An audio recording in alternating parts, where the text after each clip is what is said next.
देखते हैं फ्रेंड्स प्रश्नावली 1.2 को। प्रश्न नंबर 1 है, निम्नलिखित में से कौन से रिक्त समुच्चय के उदाहरण हैं।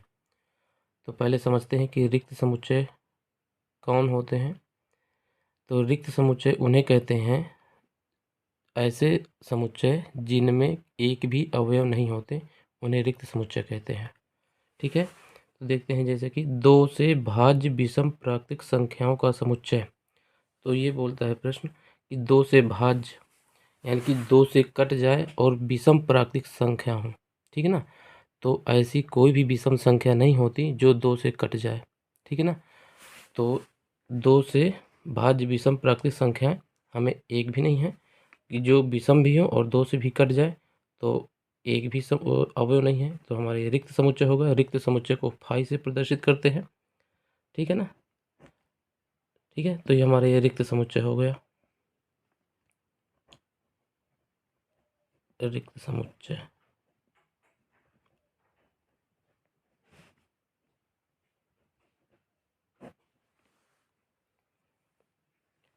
नंबर 2, सम अभाज्य संख्याओं का समुच्चय।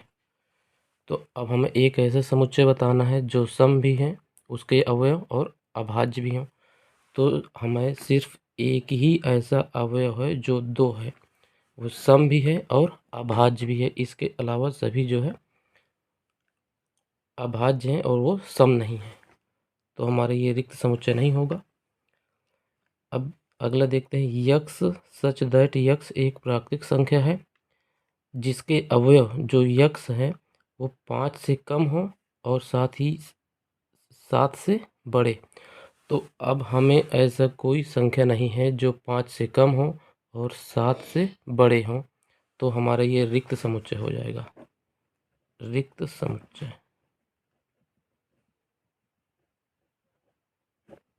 ठीक, अब बताना है समुच्चय है वाई सच दैट वाई किन्हीं 2 समांतर रेखाओं का उभयनिष्ठ बिंदु। मान लीजिए हमारे पास कोई 2 समांतर रेखाएं हैं, ये समांतर रेखा है। अब इनमें हमें कोई उभयनिष्ठ बिंदु नहीं मिलेगा। ठीक है, तो ये भी हमारा एक रिक्त समुच्चय है।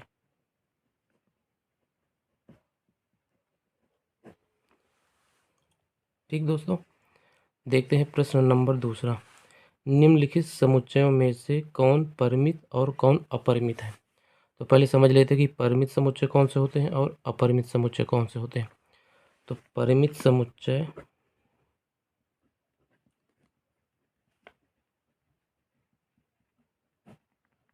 ऐसे समुच्चय जिनके अवयव ऐसे समुच्चय जिसमें जो है निश्चित अवयव होते हैं, यानी कि ऐसे समुच्चय जिनके अवयवों को गिना जा सके, उन्हें परिमित समुच्चय कहते हैं।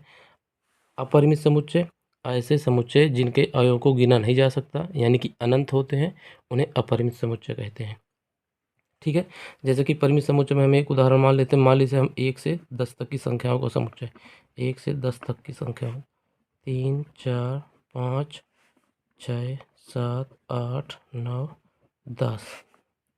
ठीक, ये हमारे एक परिमित समुच्चय है क्योंकि हम 1 से 10 तक की जो संख्या लिखी है इनको हम गिन सकते हैं। ठीक है ना, तो हमारे ये परिमित समुच्चय हो गया। मान लीजिए हम कह दें अपरिमित समुच्चय। अपरिमित समुच्चय, मान लीजिए हमारे पास पूर्णांक है, पूर्णांकों का समुच्चय। तो अब पूर्णांक हमारे ऋणात्मक होते हैं, धनात्मक होते हैं, और जो ऋणात्मक होते हैं वो भी अनंत तक होते हैं, धनात्मक भी अनंत तक होते हैं, तो इनको गिना नहीं जा सकता। तो इसलिए हमारा जो है पूर्णांकों का समुच्चय अपरिमित हो जाएगा, क्योंकि इसमें ये कुछ बताया नहीं कि 1 से लेकर के 5 तक या -1 से लेकर के -5 तक सिर्फ पूर्णांकों का समुच्चय अपरिमित समुच्चय होगा। देख लेते हैं, -2 -1 0 1 2, ये हमारा पूर्णांकों का समुच्चय होगा, अपरिमित समुच्चय। तो देखते हैं वर्ष के महीनों का समुच्चय। तो जो वर्ष के महीना है, 12 महीना होते हैं, इनको गिना जा सकता है। ये हमारा एक परिमित समुच्चय है, परिमित समुच्चय। ठीक, अब देखते हैं ऐसे समुच्चय जिसमें एक 2, 3 और अनंत तक जा रहे हैं। ठीक है, तो ये हमारा अपरिमित समुच्चय।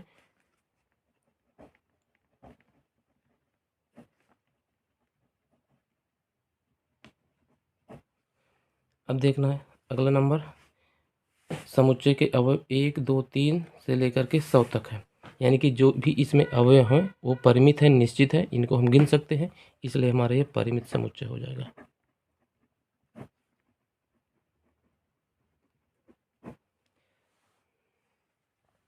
कि अगर 100 से बड़े धन पूर्णांकों का समुच्चय, अब इसमें 100 से बड़े, तो अब 100 से बड़े अनंत तक हो सकते हैं। ठीक है ना, 101, 102 अनंत तक, इसलिए हमारा अपरिमित समुच्चय।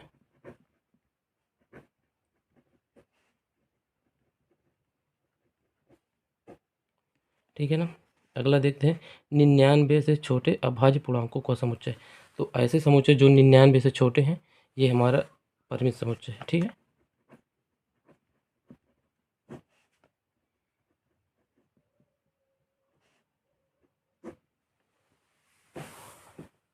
ठीक, थैंक यू।